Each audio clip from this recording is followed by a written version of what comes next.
नमस्कार दोस्तों, स्वागत है आपका हमारे YouTube चैनल में। हम लोग UGC नेट पेपर 1 का सामान्य प्रश्न शिक्षण एवं शोध अभिवृत्ति से संबंधित प्रश्न को सॉल्व कर रहे थे। ये 26 दिसंबर 2021 का शिफ्ट 2 का पेपर है। तो चलिए आज से हम लोग इसको स्टार्ट करते हैं और हमारा चैनल ज़रूर सब्सक्राइब करिएगा।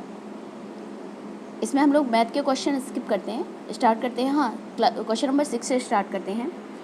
ज्ञान प्रबंध के लिए आवश्यक लेखाचित्र संगठक और बुद्धि उपकरण का एक प्रकार क्या है जो दूसरों के साथ सहयोग से बनाए गए लेखाचित्र द्वारा अधिगमकर्ता की व्याख्या करने, प्रस्तुत करने और सूचना को व्यवस्थित करने में मदद कर सकता है।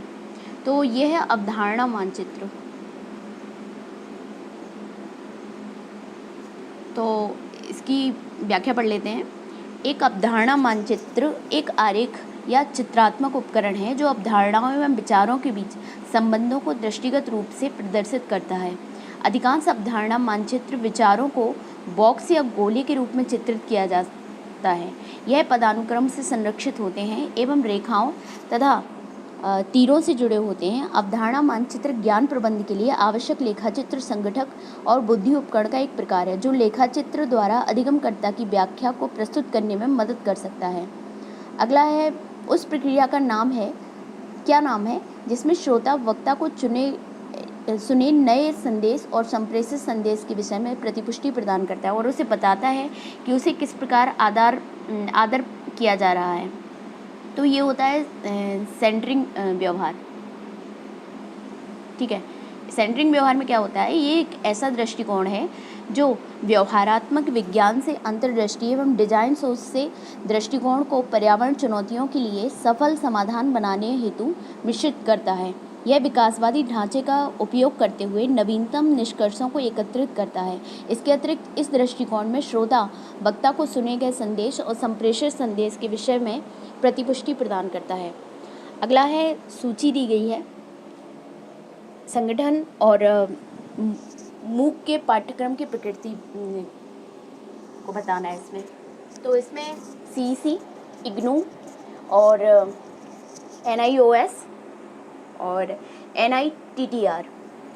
तो इसमें क्या होगा, जो CEC है, CEC का क्या होगा? इसका होगा अवर स्नातक शिक्षा। क्या होगा? अवर स्नातक शिक्षा। और इग्नू जो होता है, विद्यालय से बाहर के विद्यार्थी आते हैं इसमें, ओपन टाइप है इसका। और ये जो NIOS है, न्यूज़ का क्या होता है? विद्यालय शिक्षा आती है इसमें। और NITTR में क्या आता है? इसमें शिक्षण प्रशिक्षण कार्यक्रम आते हैं। ठीक है, तो क्या है, भारत में मैसिव ओपन ऑनलाइन कोर्सेस के अंतर्गत स्वयं महत्वपूर्ण प्लेटफॉर्म है जहां कक्षा 9 से पोस्ट ग्रेजुएट स्तर तक की शिक्षा किसी को भी कहीं पर भी और किसी भी समय पर उपलब्ध कराई जाती है। सर्वाधिक गुणवत्ता वाली शैक्षिक सामग्री का उत्पादन और उपलब्ध कराने हेतु 9 राष्ट्रीय समन्वयकों का चयन किया गया है, जिनमें से प्रमुख हैं CEC, consortium for educational communication, अवर स्नातक शिक्षा हेतु राष्ट्रीय समन्वयक है। IGNOU, Indira Gandhi national open university, विद्यालय के बाहर के विद्यार्थियों के लिए राष्ट्रीय समन्वयक है। NIOS, national institute of open schooling, विद्यालय शिक्षा के लिए राष्ट्रीय समन्वयक है। NITTR, national institute of technical teachers training and research, शिक्षण प्रशिक्षण कार्यक्रम हेतु राष्ट्रीय समन्वयक है। तो जो NIOS है, national institute of open schooling, ये विद्यालय शिक्षा के लिए है। अगला है, एक अधिगम संगठन में शिक्षकों का अधिगम, उनका पेशेवर विकास और बालकों के अधिगम उनकी शिक्षा अपरिहार्य रूप से परस्पर पूरक और परस्पर पुनर्वलित करती है। कथन सेकंड क्या है? अंतःव्यक्तिक समझदारी भावनाओं और विचारों के आंतरिक जगत और उसके साथ नियंत्रण और जागरूकता पूर्ण कार्य की योग्यता के विकास को शामिल नहीं करती। उपरोक्त कथनों के आलोक में नीचे दिए गए विकल्पों में से कौन सा सबसे उपयुक्त है? तो कथन एक तो सही है, लेकिन 2 गलत है। एक्सप्रेशन पढ़ते हैं। एक अधिगम संगठन में एक सहायक संस्कृति पाई जाती है। सभी कर्मचारियों, शिक्षकों, छात्रों एवं पेशेवरों के बीच पारस्परिक संबंध का विकास होता है। इस प्रकार के संगठनों में शिक्षकों का अधिगम उनका पेशेवर विकास और बालकों के अधिगम उनकी शिक्षा अपरिहार्य रूप से परस्पर मूलक एवं परस्पर पुनर्वलित करती है। अतः कथन एक सत्य है। अंतर्व्यक्ति से तात्पर्य किसी एक व्यक्ति के भीतर, अंतः व्यक्ति से तात्पर्य क्या है? किसी एक व्यक्ति के भीतर भावनात्मक संक्रियाओं से है, अर्थात किसी व्यक्ति के मन या बुद्धि में जो घटित हो रहा है। वस्तुतः अंतः व्यक्तिक समझदारी, इंटरपर्सनल इंटेलिजेंस किसी भी व्यक्ति की आंतरिक भावनाओं, विचारों के आंतरिक जगत और उसके साथ नियंत्रण और जागरूकता पूर्ण कार्य की योग्यता के विकास को सम्मिलित करती है। इस तरह कथन दो असत्य है। अगला है, निम्नलिखित में से कौन से व्यक्तिक क्षमता का निर्माण करते हैं? समानुभूति, अभिप्रेरण, सामाजिक बुराइयां, स्वजागरूकता और आत्मनियंत्रण। तो इसमें क्या हुआ? इसमें अभिप्रेरणा, व्यक्तिक क्षमता, हाँ, व्यक्तिक क्षमता के लिए अभिप्रेरणा इम्पोर्टेंट है और स्वजागरूकता भी इम्पोर्टेंट है और आत्मनियंत्रण ये अपने स्वयं के विकास के लिए इम्पोर्टेंट है। सामाजिक बुराइयों का और समानुभूति का स्वव्यक्तित्व के लिए कोई योगदान नहीं होता है। व्यक्तिक क्षमता का निर्माण अभिप्रेरणा, स्वजागरूकता एवं आत्मनियंत्रण द्वारा होता है। अभिप्रेरणा दो प्रकार की होती है, बाह्य अभिप्रेरणा एवं आंतरिक अभिप्रेरणा। बाह्य अभिप्रेरणा अस्थायी हो सकती है जबकि आंतरिक अभिप्रेरणा स्थायी होती है, जिससे व्यक्ति की व्यक्तिक क्षमता का निर्माण अधिक होता है। स्वजागरूकता द्वारा व्यक्ति संगठन एवं समाज के बारे में ज्ञान प्राप्त करता है और उसके प्रति संवेदनशील होता है, जिससे व्यक्ति एवं संगठन या समाज के बीच बेहतर अंतःक्रिया द्वारा दोनों का विकास होता है। आत्मनियंत्रण के द्वारा व्यक्ति लक्ष्य के प्रति सजग रहता है, जिससे व्यक्तिक क्षमता का निर्माण होता है। व्यक्तिक क्षमता के निर्माण हेतु अन्य कारक भी आवश्यक हैं, जैसे संप्रेषण कौशल, रचनात्मकता, नवाचार, पहल करने की क्षमता, निर्णय लेने की कौशल, नेतृत्व गुण, नियोजन, संगठन करने का कौशल, नेतृत्व गुण, पब्लिक रिलेशन स्थापित करने का कौशल, तकनीकी कौशल आदि। अगला है, मुख्यतः सीमित उत्तर वाले प्रश्नों को पूछने का तरीका जो लोगों को नियामक मानदंडों के परीक्षण के संबंध में प्रयुक्त किया जाता है, उसे इस रूप में जाना जाता है। किस रूप में? शब्द चित्र तकनीक के रूप में। नियामक मानदंडों के परीक्षण के संबंध में प्रयुक्त। मुख्यतः सीमित उत्तर वाले प्रश्नों को पूछने का तरीका जो लोगों को नियामक मानदंडों के परीक्षण के संबंध में प्रयुक्त किया जाता है, उसे शब्द चित्र तकनीक या बिगनर टेक्निक के रूप में जाना जाता है। यह ऐसा तकनीक है जो परिदृश्यों और स्थितियों को दर्शाने वाली कहानियों की प्रतिक्रियाओं या टिप्पणियों से धारणाओं, विचारों, विश्वासों एवं दृष्टिकोणों को प्राप्त करती है। ठीक है, सीमित उत्तर प्रश्नों को पूछने का तरीका जो। अगला है, वहाँ वैधता का कौन सा प्रकार होता है जिसमें एक ऐसा सिद्धांत जो कि अवधारणा जो कि प्रासंगिक है, उससे शोधकर्ता को परिकल्पना निगमित करने के लिए प्रोत्साहित किया जाता है। तो ये कौन सी होती है? निर्मित वैधता होती है। इसमें क्या होता है निर्मित वैधता में? जिसमें एक ऐसा अवधारणा जो कि प्रासंगिक है, उससे शोधकर्ता को परिकल्पना निगमित करने के लिए प्रोत्साहित किया जाता है। निर्गम वैधता एक ऐसा सिद्धांत है जिसमें शोधकर्ता को परिकल्पना निगमित करने हेतु प्रोत्साहित किया जाता है। सामान्यतः निर्मित वैधता एक परिभाषित करती है कि एक परीक्षण या प्रयोग अपने दावों या कितना खरा उतरता है, यह संदर्भित करता है कि क्या एक चर की परिभाषा वास्तविक अर्थों में एक अवधारणा के सैद्धांतिक अर्थ को दर्शाती है। इस वैधता का प्रयोग शिक्षा शास्त्र, सामाजिक विज्ञान एवं मनोविज्ञान में किया जाता है। यह वैधता छात्रों की भावनात्मक परिपक्वता को बढ़ाती है। अगला है, नीचे दो कथन 1 एंड 2। पहला है, कूट संकेतन को संदर्भ, परिणामों, अंतःक्रिया के प्रतिरूपों, कारणों से जोड़कर मुक्त कोडिंग, ओपन कोडिंग को पूरा करता है। हाँ, सही है। सेकंड है, आंकड़े का लघुकरण, ब्रेकिंग डाउन, परीक्षण करके, तुलना करके, संप्रत्ययीकरण और संवर्गीकरण की प्रक्रिया एक्सियल कोडिंग होती है। तो सेकंड गलत है,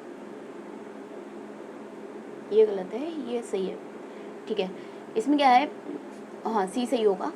मुक्त ओपन कोडिंग तथ्यों को सार्थक अभिव्यक्तियों में विभाजित करके एवं उन्हें शब्दों के अनुरूप में वर्णित करके प्राप्त की जाती है। मुक्त कोडिंग गुणात्मक शोध के विश्लेषण में पहला सामान्य कदम है। ध्यातव्य है कि एक्सीएल कोडिंग एक गुणात्मक शोध तकनीक है जिसमें किसी विद्यार्थी द्वारा एकत्रित तथ्यों के भीतर प्रतिभागियों के मतों के आधार पर कूट श्रेणियों तथा उप श्रेणियों को व्यक्त करने के लिए तथ्यों को जोड़ा जाता है। अतः कथन 1 एवं 2 दोनों असत्य हैं, दोनों असत्य हैं भाई।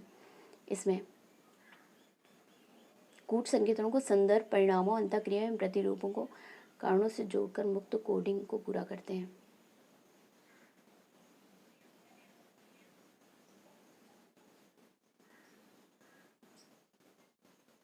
अच्छा, इसमें दोनों है, ठीक है। अगला है सूची 1 और सूची 2 से सुमेलित कीजिए। चयनात्मक कूट, आरंभिक कूट संकेतन, केंद्रित कूट संकेतन और सैद्धांतिक कूट संकेतन। तो इसमें डायरेक्ट पढ़ देते हैं कि क्या होता है। अच्छा, मिलान कर देते हैं पहले।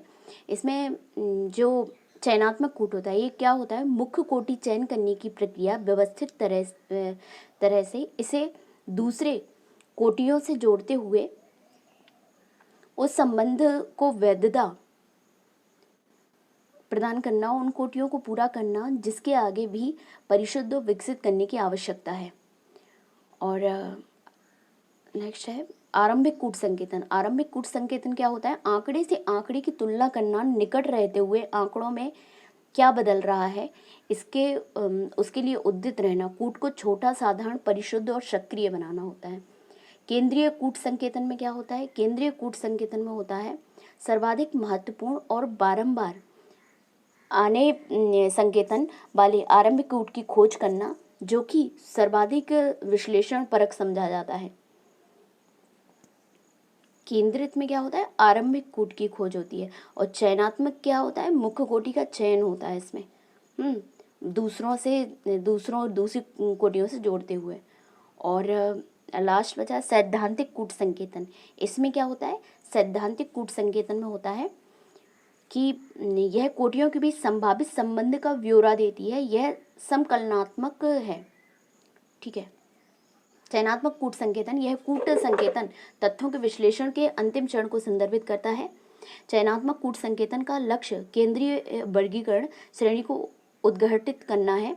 इसी केंद्रीय श्रेणी के आसपास अन्य श्रेणियों को जोड़ते हुए व्यवस्थित किया जाता है। आरंभिक कूट संकेतन को मुक्त कोडिंग भी कहा जाता है। इसका अर्थ है कि आंकड़ों को नज़दीक से जांचना ताकि परिघटना का नामकरण किया जा सके एवं वर्गीकरण किया जा सके। इसमें मुख्यतः आंकड़ों की तुलना की जाती है। केंद्रित कूट संकेतन का उद्देश्य पुनरावर्ती पैटर्न तथा अर्थ की कई परतों की पहचान करना है। इसके अतिरिक्त यह सामान्य विषय के भीतर उप विषयों के बीच भिन्नता और अंतर संबंधों को चित्रित करता है। सैद्धांतिक कूट संकेतन या कूट संकेतन का संबंध परक मॉडल है जिसके माध्यम से सभी मूल कोड श्रेणियां मूल श्रेणियों से संबंधित होते हैं। अगला है गूगल फॉर्म जैसे आईसीटी एप्लीकेशन का उपयोग करते हुए सर्वे फॉर्म तैयार करने के विभिन्न चरण हैं। तो क्या है इसमें सबसे पहले प्रश्न प्रकार का चयन और उसे तैयार करना, फिर उसके बाद होता है प्रश्नों को अनिवार्य बनाना और विकल्प रखना, फिर उसके बाद होता है सर्वे फॉर्म को नाम देना और फिर सेव करना है, और इसके बाद होता है सेटिंग का विन्यास, फिर प्रतिक्रिया देने वाले के साथ साझा करना, ठीक है। वर्तमान में गूगल फॉर्म सबसे उपयोगी ऑनलाइन सॉफ्टवेयर है जिसके जरिए कोई उपयोगकर्ता सर्वेक्षण, प्रश्नोत्तरी आदि का निर्माण कर सकता है। यह गूगल के वेब आधारित एप्स कोड का हिस्सा है जिसमें Google docs, Google sheets, Google slides आदि शामिल होते हैं। सर्वे फॉर्म तैयार करने के लिए विभिन्न चरण होते हैं। पहला, प्रश्न के प्रकार का चयन और उसका निर्माण। अगला है प्रश्नों को अनिवार्य श्रेणी का बनाना या विकल्प रखना। फिर है सर्वे फॉर्म का नामकरण कर उसे सुरक्षित करना। फिर है सेटिंग को विन्यास करना, कॉन्फ़िगर है। फिर उसके बाद शेयरिंग होता है सबसे लास्ट में, ठीक है। अगला है एक कक्षा के संदर्भ में भाषाई संकेतों को एक सीमित संख्या से असंख्य अर्थवान संदेश प्रकट होते हैं। इसे कहा जाता है, क्या कहा जाता है? इसे उत्पादकता कहा जाता है, ठीक है। उत्पादक कक्षा की विशेषता क्या होती है? देखिए, इसमें क्या होता है? नियमित आधारित क्रियाकलाप होते हैं, छात्रों की उत्पादकता का उच्च स्तर होता है, सकारात्मक परिवेश होता है, शिक्षकों के प्रयास का उच्च स्तर होता है और अधिगम गतिविधियों में तारतम्यता होती है। ठीक है। कक्षा के संदर्भ में भाषाई संकेतकों की एक सीमित संख्या से असंख्य संख्या अर्थवान संदेश प्रकट होते हैं इसमें। अगला है शिक्षा में उत्पादकता। इसी का एक्सप्लेनेशन है। शिक्षा में उत्पादकता सीधे तौर पर गुणवत्तापूर्ण शिक्षा से संबंधित है। एक कक्षा के संदर्भ में देखा जाए तो भाषाई संकेतों की एक सीमित संख्या से असंख्य अर्थवान संदेश प्रकट होने का तात्पर्य उत्पादकता से है। अगला है विकर्णीय संप्रेषण के लाभ हैं। तो विकर्णीय संप्रेषण के लाभ क्या क्या हैं? इसके हैं विषयांतर होना, उत्साहवर्धन करना और समन्वय करना। विकर्णीय संप्रेषण में प्रतिरोध हो, अराजकता इनका नहीं है। दिशा के आधार पर संप्रेषण क्षैतिज, ऊर्ध्वाधर, विकर्णीय एवं अंगुलता होता है। कैसा होता है संप्रेषण? क्षैतिज होता है, ऊर्ध्वाधर होता है, विकर्णीय होता है और ग्रेपवाइन होता है। विकर्णीय संप्रेषण एक संगठन के विभिन्न भागों के बीच दो या दो से अधिक विभिन्न स्तर वाले व्यक्तियों, पदाधिकारियों के बीच होता है। विकर्णीय संप्रेषण के लाभों में विषयांतर होना, उत्साहवर्धन करना, समन्वय करना आदि सम्मिलित हैं। ध्यातव्य है कि यह क्षैतिज संप्रेषण में समान स्तर के पदाधिकारियों के बीच संपन्न होता है। क्षैतिज में क्या होगा? समान होगा, ठीक है, यहाँ पे, ठीक है। और इसमें विकर्ण में स्तर का चेंज होता है। ऊर्ध्वाधर संप्रेषण के अंतर्गत उच्चाधिकारी से निम्नाधिकारी तथा निम्नाधिकारी से उच्चाधिकारी के बीच होता है। इसमें संप्रेषण इस टाइप का होगा, ठीक है। अंगुलता संप्रेषण अनौपचारिक संप्रेषण होता है, जो कभी कभी अफवाहों को जन्म देता है। तो ये मतलब एक तक पहुंचा, एक से दूसरे तक पहुंचता है, दूसरे तीसरे तक, मतलब वैसा होता है कि और पूरा टोटल जुड़ा हुआ होता है। जैसे अफवाहें कैसे फैलती हैं, एक से दूसरे से, दो से चार में, चार में, तो ये अंगुलता टाइप का होता है, जिस टाइप का अंगूर का होता है। अगला है संप्रेषण शक्ति के आयाम को प्रदर्शित करता है, कथन है। और कथन सेकंड है शक्ति और अनैतिक संप्रेषण मजबूती से आपस से जुड़े होते हैं। तो कथन एक सत्य है, दो असत्य है। इसमें क्या है? संप्रेषण निश्चित तौर पर शक्ति के आयाम को प्रदर्शित करता है। बिल्कुल, संप्रेषण जितना प्रभावी होता है उससे संबंधित व्यक्ति संस्था की शक्ति में भी आनुपातिक वृद्धि होती है। ध्यातव्य है कि शक्ति एक व्यक्ति या समूह के किसी अन्य व्यक्ति या समूह से निर्देशों का अनुपालन सुनिश्चित कराने की क्षमता की प्रतिनिधित्व करती है। अतः कथन एक सत्य है। अनैतिक संप्रेषण में साहित्य की चोरी, गोपनीयता भंग करना, तथ्यों में हेरफेर आदि शामिल होता है। ऐसा नहीं कहा जा सकता कि शक्ति और अनैतिक संप्रेषण में अनिवार्यता कोई भी मूलभूत संबंध है, बल्कि अनैतिक संप्रेषण में शक्ति के कम होने की संभावना अधिक होती है। अतः कथन दो असत्य हैं।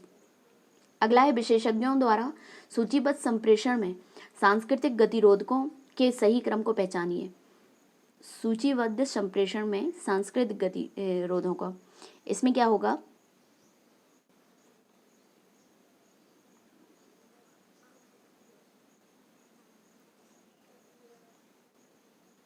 इसमें क्या होगा? इसमें होगा सबसे पहले अर्थ विज्ञान, फिर शब्द अभिधान भी आएगा, फिर उसके बाद आएगा स्वर भिन्नता, फिर आ जाएगा संघर्षों के प्रति सहिष्णुता में भिन्नता, सिर्फ संघर्ष सुलझाने की पद्धतियाँ लास्ट में होगा, ठीक है। तो क्या होगा? सांस्कृतिक गतिरोध तब उत्पन्न होता है जब संप्रेषण दो अलग अलग सांस्कृतिक पृष्ठभूमि वाले व्यक्तियों, संस्थानों के बीच होता है। प्रत्येक व्यक्ति प्रायः रोज ही सांस्कृतिक बाधाओं का सामना करता है। विशेषज्ञों द्वारा सूचीबद्ध संप्रेषण में सांस्कृतिक गतिरोधों का सही क्रम क्या है? सबसे पहले अर्थ विज्ञान, सेमेंटिक, फिर शब्द अभिधान, वर्ड कॉनोटेटिंग, फिर उसके बाद स्वर भिन्नता, संघर्षों के प्रति सहिष्णुता में भिन्नता तथा संघर्ष सुलझाने की पद्धतियाँ। अगला है संप्रेषण प्रतिमान और व्याख्या। संकेतन विसंकेतन, ये क्या है? संकेतन विसंकेतन है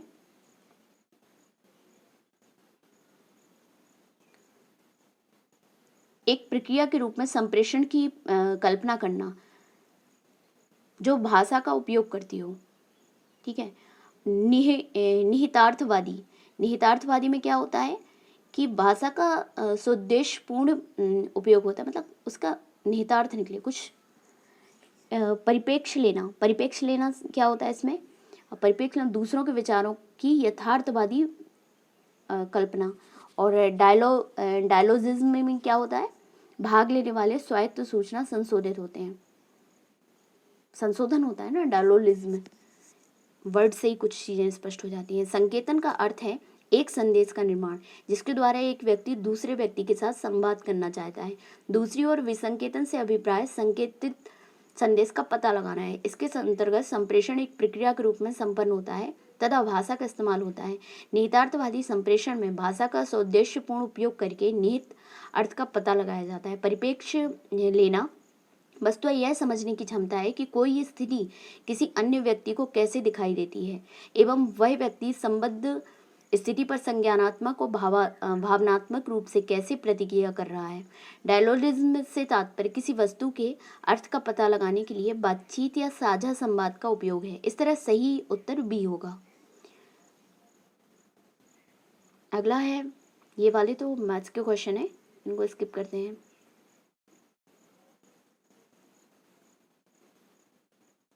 मैथ्स भी आप लोग सॉल्व कर लेना, इसका भी बड़ा इम्पोर्टेंट रोल होता है इसमें।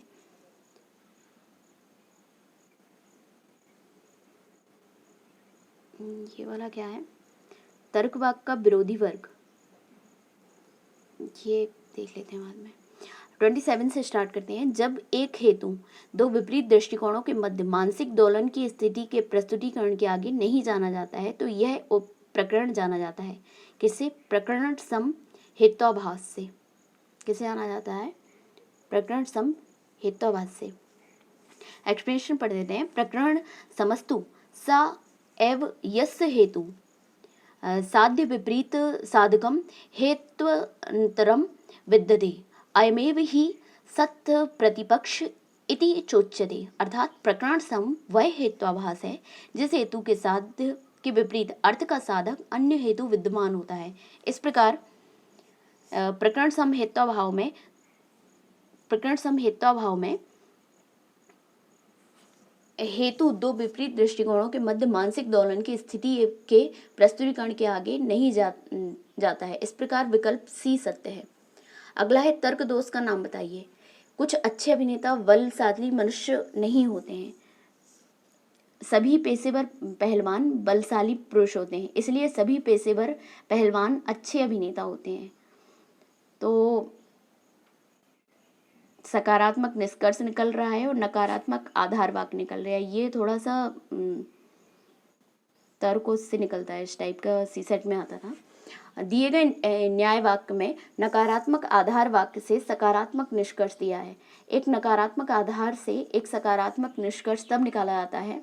नकारात्मक आधार कुछ अच्छे अभिनेता बलशाली मनुष्य नहीं होते, ये नकारात्मक था, लेकिन उससे निष्कर्ष क्या निकाला? सकारात्मक। जब एक या दो नकारात्मक आधार वाक्यों के आधार पर सकारात्मक निष्कर्ष निकाला जाता है। दिए गए न्याय वाक्य में कुछ अच्छे अभिनेता बलशाली मनुष्य नहीं होते, एक नकारात्मक आधार वाक्य है। अगला है, निम्नांकित में से कौन निरसन के द्वारा माध्य अनुमान के रूप में लिया जाता है, जिसमें अनुमानित विशेषता निरसन की प्रक्रिया का अवशेष है जो दूसरी विशेषताओं को अवर्जित करता है। तो इसमें क्या होगा? शेषवत अनुमान जो होता है। भारतीय दर्शन में कई प्रकार के अनुमानों का विश्लेषण किया गया है, जिसमें पूर्ववत अनुमान, शेषवत अनुमान, सामान्योत्तरदृष्ट अनुमान आदि प्रमुख हैं। पूर्ववत अनुमान में हम एक कथित कारण के जरिए एक अभूतपूर्व प्रभाव का अनुमान करते हैं। वस्तुतः कारण से प्रभाव का अनुमान लगाना पूर्ववत अनुमान है। जैसे काले बादलों में भयंकर वर्षा का अनुमान। शेषवत अनुमान में एक कथित प्रमाण से कारण का अनुमान किया जाता है। ध्यातव्य है कि इसमें अनुमानित विशेषता निरसन की प्रक्रिया का अवशेष है जो दूसरी विशेषताओं को अपवार्जित करता है। जैसे नदी के तेज गंदे प्रवाह का कारण कहीं हुई वर्षा का अनुमान सामान्योत्तरदृष्ट अनुमान से एक आक्षेप कार्य कारण पर ना होकर सहस्तित्व की एक रूपता पर आधारित होता है। जैसे किसी पशु के सींग को देखकर उसके फटे खुरों का अनुमान लगाना, ये क्या होता है? सामान्योत्तरदृष्ट अनुमान। चलिए अगला है 30 नंबर क्वेश्चन। निम्न में से कौन अनेकार्थता हेत्वाभाव फैल्सी ऑफ एम्ब्यूमिटी से संबंधित है। तो ये है पर्याय कथन। इक्विवोकेशन, पर्याय कथन अनेकार्थकता हेत्वाभाव से संबंधित है। अनेकार्थकता हेत्वाभाव फैल्सी ऑफ एम्बिग्यूटी के अंतर्गत तर्क के भीतर अनेक परिभाषाओं वाले अस्पष्ट वाक्यांश का प्रयोग किया जाता है। उदाहरणतः यदि हम कहें कि हमें ब्रह्मांड की अच्छी समझ है, तो इससे निष्कर्ष यह निकालना कि हम यह निश्चित एवं वस्तुनिष्ठ रूप से जानते हैं कि यह कब और कैसे निर्मित हुआ, अनेकार्थकता हेत्वाभाव का उदाहरण होगा। बिल्कुल। अगला है यूटिलिटी प्रोग्राम क्या है। तो यूटिलिटी प्रोग्राम है ऑपरेटिंग सिस्टम का वह भाग जो डिफ्रेगमेंटेशन या डिस्क फॉर्मेटिंग करता है।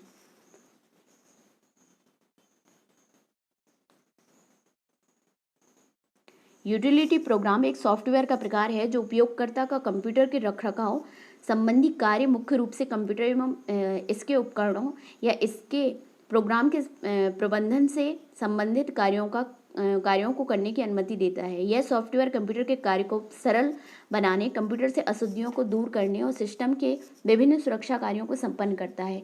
यूटिलिटी सॉफ्टवेयर के प्रमुख उदाहरण disk formatting, disk fragmentation, disk cleanup, backup program, file manager एवं एंटीवायरस यूटिलिटी आदि है। तो ये 30 तक हम लोगों ने शिक्षा एवं शोध वृत्ति से संबंधित प्रश्न सॉल्व कर लिए हैं। अब कंप्यूटर और जो पर्यावरण का है शेष, वो हम लोग नेक्स्ट वीडियो में करेंगे। चलिए, धन्यवाद, नमस्कार।